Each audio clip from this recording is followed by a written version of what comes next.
বাঙালিদের ব্যবসায়িক সংগঠন বঙ্গীয় বাণিজ্য পরিষদ মঙ্গলবার বঙ্গীয় বাণিজ্য পরিষদের উদ্যোগে চিন্তন মহাশিবিরের আয়োজন করা হয়। বাংলার অর্থনৈতিক নবজাগরণের রূপরেখা নির্মাণের ওই বৈঠকে হাজির হন শিল্পপতি থেকে শুরু করে বণিক সভার সদস্যরা। উপস্থিত ছিলেন অর্থমন্ত্রী স্বপন দাশগুপ্ত, শিল্পমন্ত্রী তাপস রায় ও বিশিষ্ট ব্যক্তিরা।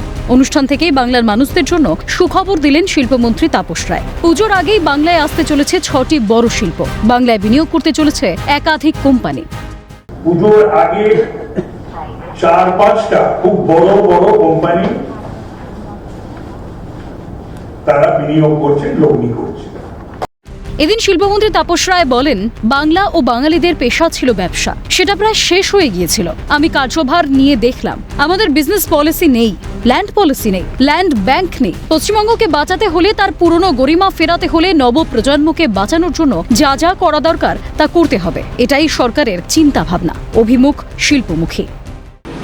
পশ্চিমবাংলাকে বাঁচাতে হলে, পশ্চিমবাংলার তার পুরনো ঐতিহ্যে গরিমায় নিয়ে যেতে হলে, এবং আমাদের যে ঘরের ছেলেমেয়েরা এই যে ইন্টেলেক্ট যেটা, সেটা তো শুধু ফ্লাইট অফ ক্যাপিটাল হয়নি, ফ্লাইট অফ ইন্টেলেক্ট মেরিট এটাও তো হয়েছে।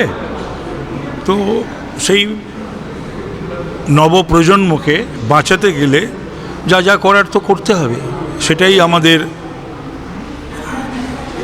সরকারের চিন্তাভাবনা, মানে অভিমুখটা শিল্পমুখী। এদিন অর্থমন্ত্রী স্বপন দাশগুপ্ত বলেন, আমরা চেষ্টা করছি যাতে এখানে অন্য ধরনের ইন্ডাস্ট্রি আসে। দেশ বিদেশ থেকে প্রস্তাব আসছে, তবে বাংলার ব্যবসায়ীদের এগিয়ে আসতে হবে।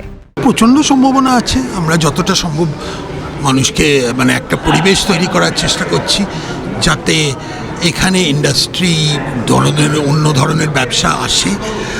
আর ইনিশিয়ালি সারা ভারতবর্ষ থেকে এবং কিছু বিদেশ থেকেও লোকেদের ইন্টারেস্ট আমরা দেখেছি।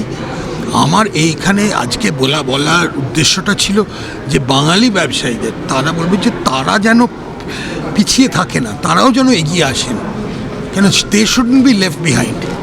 ওদের যে সেটা করার জন্যই আমি আজকে এখানে বলি। সরকারের পালাবদলে বাংলার শিল্পক্ষেত্র উন্নয়নের পথে, তা স্পষ্ট এদিন মন্ত্রীদের বক্তব্যে। সব মিলিয়ে তৃণমূল জামানার ঘোর অন্ধকারময় যুগের অবসান হতে চলেছে বিজেপি সরকারের হাত ধরে, তা বলাই যায়। ক্যামেরায় প্রসন্ন নস্করের সঙ্গে খালেদ জামালের রিপোর্ট, ক্যালকাটা নিউজ।